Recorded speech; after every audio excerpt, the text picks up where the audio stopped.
Okay, let's talk about this. We all have to face them, right? Those huge, life-changing decisions. Choosing a partner, picking a career path, deciding to move across the country. These are not your everyday what to have for lunch kind of choices. So how in the world do we get them right?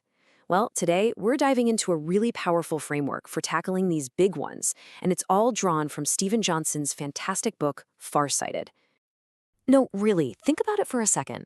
What's your actual process? Do you break out a spreadsheet and make a pros and cons list? Maybe you just flip a coin? Or, and be honest, do you, like so many of us, just kind of go with your gut?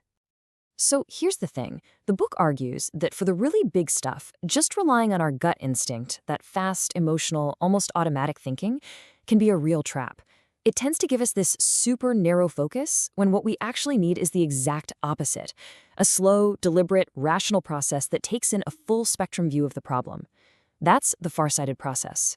And to see the real-world cost of getting this wrong, I mean really wrong, we're going to look at a decision that was a complete and utter disaster. So let's jump in a time machine. This first part is a really powerful cautionary tale, all about what happens when we fail to think about the long-term consequences. I want you to picture this. Smack in the middle of what we now call downtown Manhattan, there was this beautiful, pristine, 48-acre freshwater lake. It was called Collect Pond. It was this amazing natural marvel, a potential green heart for a city that was just starting to grow. So the city's leaders found themselves at a huge crossroads. They had a choice. On the one hand, they could preserve this incredible natural feature, maybe create a public park, something like Boston Common. Or they could fill it in, create more land for development, and make a quick buck. They chose development, and the consequences, wow, they were catastrophic. The ground became unstable, buildings started to sink, the whole area constantly flooded, turning into a toxic, stinking swamp. And eventually, it degenerated into the infamous 5-Point Slum, one of the most dangerous and miserable neighborhoods in the entire world. As Stephen Johnson writes, it's hard not to see it as a 500-year mistake. A completely short-sighted choice with ripple effects that we can still feel today. Manhattan lost what could have been its greatest park. So, how do we avoid our own personal collect ponds? Well, it starts with the very first step in this far-sighted framework, properly mapping out your decision. And no, this is not just a pros and cons list. This is about seeing the entire landscape with total clarity. Johnson has a great name for this, full spectrum mapping. It's this deliberate process of identifying all the different variables, all the pressures, all the possible paths that are influencing a decision. It's designed to force you to move past that initial narrow gut feeling and see the whole messy, beautiful, bigger picture. So how do you actually do this? Okay, first, you have to actively look for new options you haven't even thought of. Most of us, it turns out, only ever consider one or two alternatives. Second, you've got to bring in diverse perspectives. People who think differently than you do will see things you are completely blind to. And finally, and this is a big one, you need to challenge the way you're even asking the question. If you're asking a whether or not question, like should I take this job or not, you're already limiting your map. You have to rephrase it to which one, as in which job is the best path for me right now. That one little switch totally opens up the landscape to way more possibilities.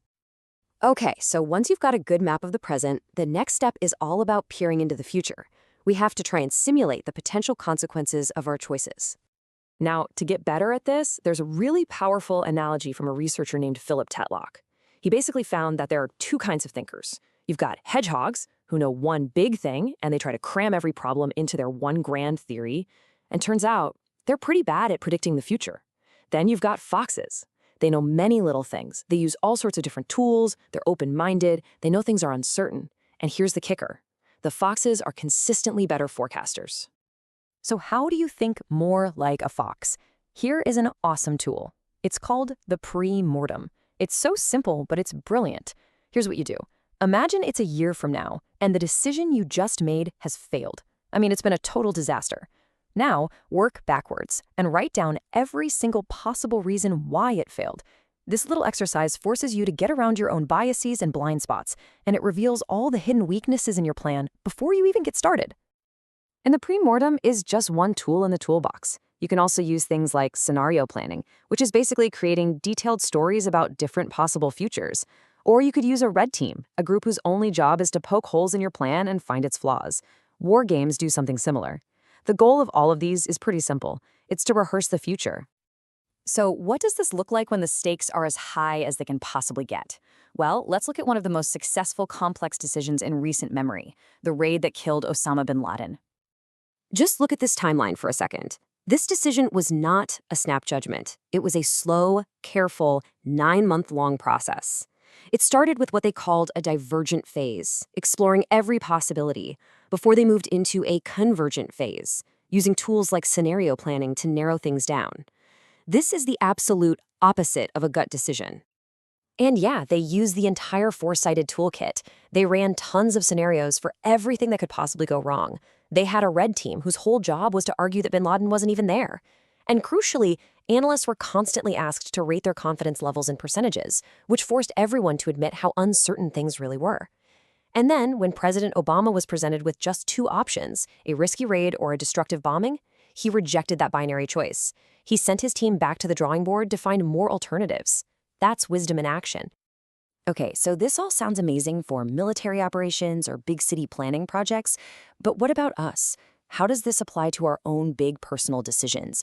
Well, this last section connects all these big strategies to a tool that might surprise you, a tool we can all use: stories. Johnson makes this incredible point that great literature is basically a decision-making simulation lab. Think about it. When we read a complex novel, we're not just being entertained. We're stepping into someone else's life, we're wrestling with their full-spectrum choices, and we get to see the long-term consequences play out in vivid detail. And you know what? There's actual science that backs this up. Studies have shown that reading literary fiction actually improves our theory of mind, which is our ability to empathize, to understand what other people are thinking and feeling. And isn't that at the heart of any big personal decision? Trying to figure out how our choice will affect the people we love? Reading stories literally makes us better at it. So I want you to leave with this thought. Your biggest decisions are not just choices. They're simulations. You are mapping out variables, you're predicting outcomes, and you are telling a story about the kind of future you want to create. This framework doesn't just hand you the answers, but it gives you a much, much better way to make those choices. So the real question is, what story are you writing?